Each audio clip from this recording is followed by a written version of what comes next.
ফের যাত্রীবাহী ট্রেনে অগ্নিকাণ্ড। ত্রিপুরা সুন্দরী এক্সপ্রেসে অগ্নিকাণ্ডে আতঙ্কিত যাত্রীরা।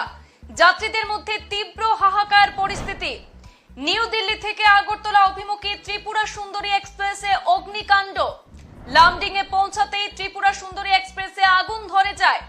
যাত্রীদের মধ্যে তীব্র হাহাকার পরিস্থিতি। এই মুহূর্তের একটি চাঞ্চল্যকর খবর, বিগ ব্রেকিং জানাচ্ছি দর্শকদের। ফের একবার যাত্রীবাহী ট্রেনে অগ্নিকাণ্ডের ঘটনা। এবার ত্রিপুরা সুন্দরী এক্সপ্রেসে অগ্নিকাণ্ডে আতঙ্কিত হয়ে পড়েছেন যাত্রীরা। নিউ দিল্লি থেকে আগরতলা অভিমুখী ত্রিপুরা সুন্দরী এক্সপ্রেসে অগ্নিকাণ্ড। লামডিং এ পৌঁছাতেই ত্রিপুরা সুন্দরী এক্সপ্রেসে আগুন ধরে যায়। অগ্নিকাণ্ডে যাত্রীদের মধ্যে তীব্র হাহাকার পরিস্থিতির সৃষ্টি হয়।